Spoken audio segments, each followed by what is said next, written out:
बहनों और भाइयों, आरजेडी से कोई उम्मीद मत करिए। ये चुनाव तो अब नेशन फर्स्ट बनाम फैमिली फर्स्ट का आ गया है।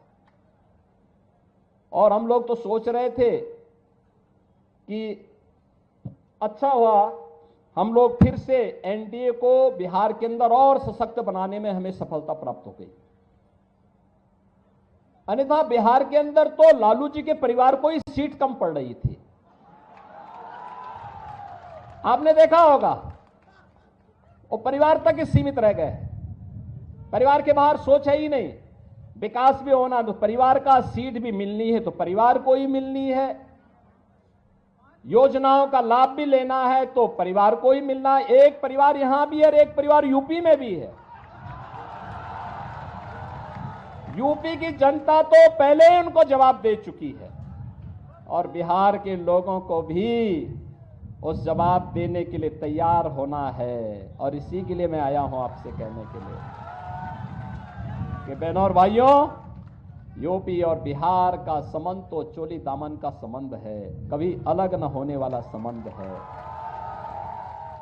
हमारे यहां जब बोलते भी हैं संबोधन में तो हम बोलते हैं जय सीताराम।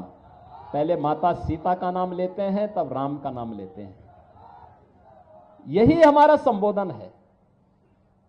तो ये संबंध तो दोनों राज्यों के संबंधों को जोड़ करके मोदी जी के एक भारत श्रेष्ठ भारत के अभियान को आगे बढ़ाता है। और एक भारत श्रेष्ठ भारत के लिए मोदी जी का तीसरी बार प्रधानमंत्री बनना आवश्यक है। और मोदी जी का तीसरी बार प्रधानमंत्री बनाने के लिए औरंगाबाद से श्री सुशील कुमार सिंह जी को फिर से सांसद बनना आवश्यक है। हम दोनों लोग 1998 से लेकर के लगातार देश की संसद में साथ साथ सांसद रहे। और उन्होंने बताया ना, वाराणसी का बाईपास हो या फिर विंध्यवासिनी धाम की कनेक्टिविटी को ठीक करना हो। उन्होंने ये भी कहा था कि विंध्यवासिनी धाम में हमारे यहां के लोग आते हैं, वहां पे काफी संकरी गलियां हैं। हमने कहा चिंता मत करिए, अगली बार जब आएंगे तो मां विंध्यवासिनी का धाम एक नए रूप में होगा। और बहनों और भाइयों, आज तो बासंती नवरात्रि की सप्तमी तिथि है। महाकाली की पूजा होती है और आज विंध्यवासिनी धाम में लाखों श्रद्धालु दर्शन करने के लिए भी पहुंचे हुए हैं।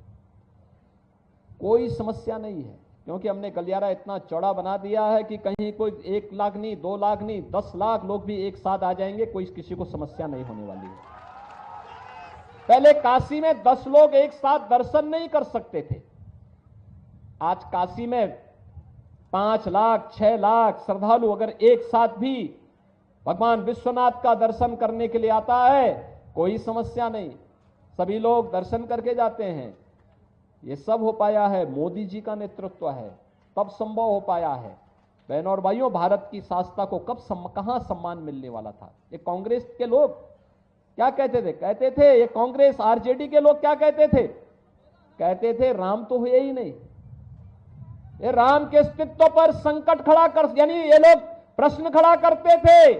और जब अयोध्या में रामलला विराजमान हो गए, अब ये लोग कहते हैं राम तो सबके हैं।